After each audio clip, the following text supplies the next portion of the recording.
Muy buenos días, jóvenes. Les habla su profesora Marilyn y hoy día en la clase de Ciencias Naturales vamos a estudiar el desarrollo del modelo celular. El objetivo de la clase es explicar el desarrollo del modelo celular gracias al desarrollo tecnológico de los microscopios.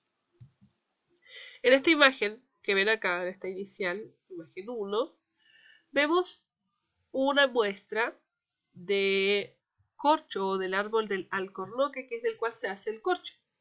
¿Ya? Esta es una imagen antigua, una de las primeras imágenes de células que se pudo observar. Y en esta otra vemos una imagen que corresponde también a tejido celular, a tejido del árbol del alcornoque, ¿cierto? Pero esta es una imagen más avanzada, más contemporánea, es de microscopía de barrido. Esta imagen se pudo observar con el primer microscopio que existió, ¿ya? Que es este que está acá. Si se fijan, es bastante antiguo, muy simple, dentro de la complejidad para su época.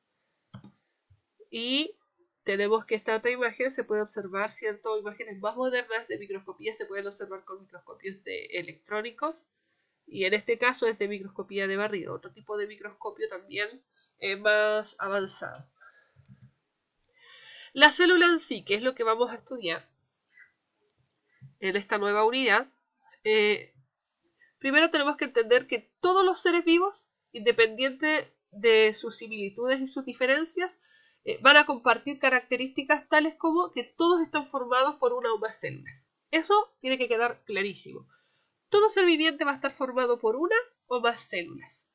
Y la célula, como dice en el texto, es la unidad mínima de la materia viva. ¿Ya? Es la unidad mínima de la vida, por decirlo así. Lo que realiza todos los procesos vitales de un organismo. Es la que realiza todos estos procesos.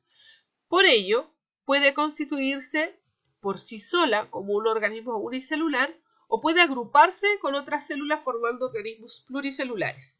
En esta imagen tenemos organismos unicelulares, protozoos específicamente, y tenemos acá un organismo pluri o multicelular. ¿Qué organismos serían ejemplos de unicelulares? Las bacterias, los protozoos, las levaduras y algas unicelulares, ¿ya? O el fitoplancton. Tenemos como ejemplo de organismos pluri o multicelulares las plantas, los hongos, los animales, las algas pluricelulares. La célula es la unidad básica funcional de todos los seres vivos. ¿Por qué? Porque permite la alimentación, la respiración, eliminación de desechos y la reproducción. Un organismo unicelular, formado por una sola y única célula, ¿cierto? Va a necesitar que se incorpore alimento en su interior y va a eliminar desechos, que se incorpore agua y elimina el exceso del agua, incorpora oxígeno y elimina dióxido de carbono. Un organismo pluricelular hace exactamente lo mismo, incorpora alimentos, elimina desechos, incorpora agua, elimina el exceso de agua, incorpora oxígeno y elimina el dióxido de carbono. Ahora, para irrumpir un poco en las células, ¿cierto? Vamos a ver los aportes que han realizado diversos científicos en el desarrollo tecnológico del microscopio y que fueron fundamentales para formular la teoría celular. Tenemos aquí al primer científico llamado Robert Hooke, que fue quien creó ese primer microscopio que observábamos, ¿cierto?, en la primera diapositiva, y él en su libro que publicó en Micrografía, en él describió las observaciones de microscopía que realizó. A partir de ellas entonces se acuñó el nombre de célula. ¿Por qué? Porque él observó, ¿cierto? Si se fijan, esta es la imagen, la primera que les mostré. Él observó que estas células eran como celdillas. Entonces, como celdillas quedó se le acuñó el nombre de célula, entonces a las células, en este caso vegetal, porque acuérdense que era el árbol del alcornoque. Luego tenemos a este otro señor, en 1674, Anton van Leeuwenhoek, fue el primero en describir las células al observar con microscopio. ¿Ya? Él observó células que estaban presentes en una muestra de agua y además observó espermatozoides en el líquido seminal, ¿ya? En ellas descubrió microorganismos en la muestra de agua, microorganismos y además en el líquido seminal los espermatozoides respectivamente. Acá cabe destacar que esa muestra de agua, lo que observó en esa muestra de agua no fueron bacterias, sino que fueron principalmente protozoos, ¿ya? Y los protozoos tienen la particularidad, muchos de ellos, que se pueden desplazar por sí solos a través de flagelos, al igual que el espermatozoide, esta colita de acá, que son flagelos, o a través de cilios, que son como vellosidades que trae en la parte celular, ¿cierto? Que les permite desplazarse. Entonces, como estos se podían mover por sí solos, él les llamó animáculos. Tenemos al señor Matthias Schleiden, en 1838, que postuló que todas las plantas estaban formadas por células. Estas imágenes sí que vemos acá no son imágenes observadas por estos científicos, ¿ya? Son imágenes modernas, ¿ya? Pero básicamente esto es más o menos, esta sería la imagen de una célula vegetal. Acá tendríamos otra célula vegetal, otra parte de ella, otra parte de ella, ¿ya? Entonces el señor Schleiden es el que formula, ¿cierto? Postula que todas las plantas están formadas por células. Y el señor Schwann, Theodor Schwann, es el que propuso que todos los animales estaban constituidos por células también. Acá tenemos la imagen de células animales, donde el color más oscuro, el rosado o violeta más oscuro, es el núcleo de la célula y la parte más blanquecina o rosácea es el citoplasma de esas células, ¿ya? Entonces ya tenemos que todas las plantas están formadas por células y que todos los animales también están formados por células. Y por último tenemos al señor Rudolf Virchow, que estableció que toda célula proviene de otra preexistente. Entonces tenemos aquí una célula, primero acá tenemos una división celular, donde una célula madre se comenzó a dividir en dos células hijas.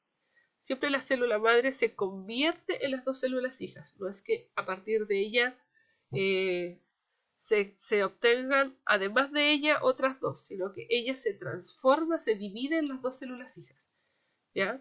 Y en este caso, como son células de la formación de un embrión, vemos acá que primero pasa de una célula dividida en dos, después acá en cuatro, y así puede ir sucesivamente para poder crear un nuevo ser. En base a los descubrimientos de estos científicos, es que se realiza la teoría, se postula la teoría celular. Y la teoría celular tiene tres postulados. El primero es que todos los seres vivos están formados por células. Por lo tanto, esta teoría marca a la célula como unidad estructural. ¿Estructural por qué? Porque todo ser vivo se forma por células. Acá tenemos tejido vegetal y aquí tejido animal. Células animales, células vegetales. Y el segundo postulado dice que en la célula ocurren todas las funciones vitales de un organismo, ya sea unicelular o pluricelular, ¿cierto? Vamos a tener que el interior de ella va a llevarse a cabo todas las funciones que necesita llevar a cabo un organismo. Por lo tanto, también se concede esto como la célula como unidad funcional. Y luego tenemos que todas las células proceden de células preexistentes. Quiere decir esto que toda célula viene de otra que ya existía. Por lo tanto, hoy tendríamos la célula como unidad reproductiva. Ahora les toca a ustedes. En esta actividad van a desarrollar en su cuadernillo de Aptus, en la página 45, y si no lo tienen van a pausar el video, copiar y desarrollar en su cuaderno de ciencias. ¿Qué es lo que vamos a realizar? Vamos a completar la línea de tiempo de la teoría celular con el nombre del científico, descubrimiento o su postulado. Acá yo les tengo un ejemplo de una línea de tiempo con algunos de los eventos, ¿cierto? Y los científicos. Y acá está lo que sale en su cuadernillo de Aptus, en donde deben completar con lo que les acabo de explicar respecto de los científicos y sus descubrimientos para el aporte en la teoría celular. Tenemos en esta primera parte al señor Hooke. ¿Qué fue lo que descubrió el señor Hooke? ¿Cuál fue su relevancia y su contribución a la teoría celular? Luego, acá nos falta el nombre del científico. Y su descubrimiento fue, primero dijo, que se observaban bacterias a las que llamó pequeños animales. Acá les decía yo que esto se tiene que arreglar, porque no son bacterias, sino que son protozoos. Observó las primeras células que eran protozoos y los llamó animáculos.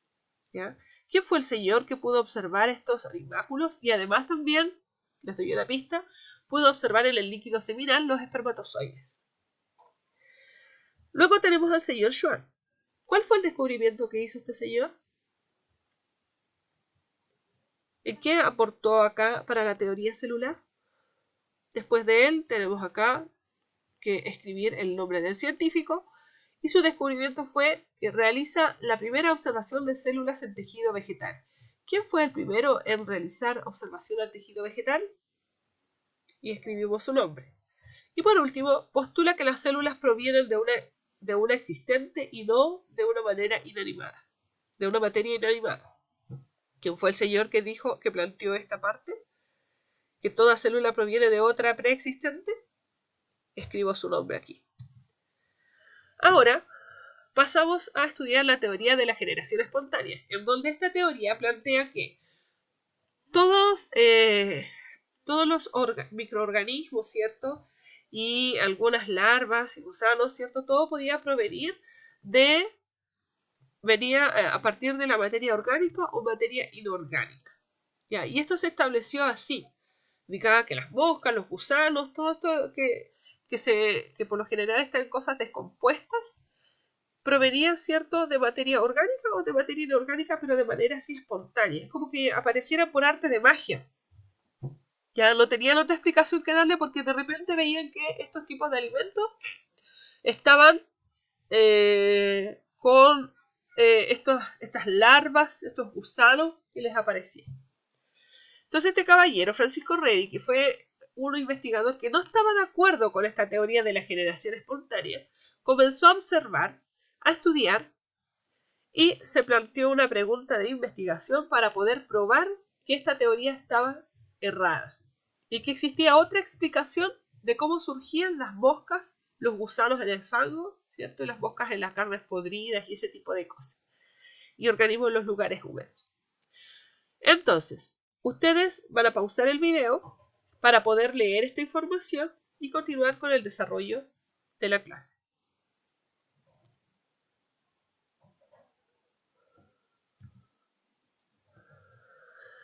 Bien, en la primera parte del experimento, el señor Redi va a tomar 2 frascos y en cada uno de ellos va a introducir un trozo de carne. La diferencia que marca es que en el frasco 1 él coloca una tapa para cerrar herméticamente. En cambio el frasco 2 o el frasco B lo deja abierto. Al cabo de un tiempo se da cuenta que las moscas en el frasco abierto pueden ingresar y que este frasco en la carne tenía larvas, tenía gusanos. Sin embargo, en el frasco A, que estaba cerrado, las moscas no entraron y también se dio cuenta de que no había larvas, no había gusanos. El problema de esto, cuando lo planteó como prueba sus resultados de que la teoría de la generación espontánea estaba errada, es que le cuestionaron el hecho de que esto estaba totalmente cerrado, diciendo que las larvas no podían crecer porque les faltaba el aire. Por lo tanto, como tuvo ese cuestionamiento, él se replanteó este experimento y lo modificó.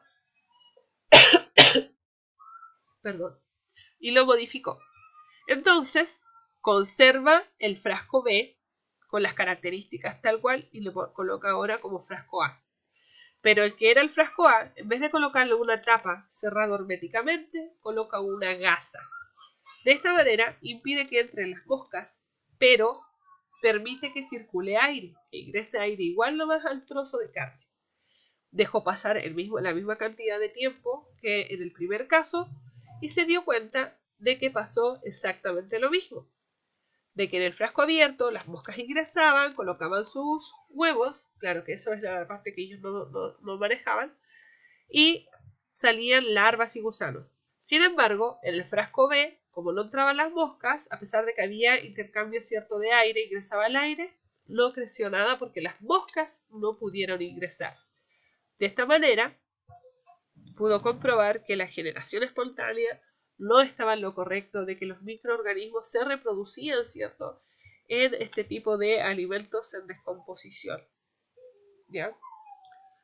Y de esa manera, él pudo concluir que la generación espontánea no era correcta, que había otra explicación para ello.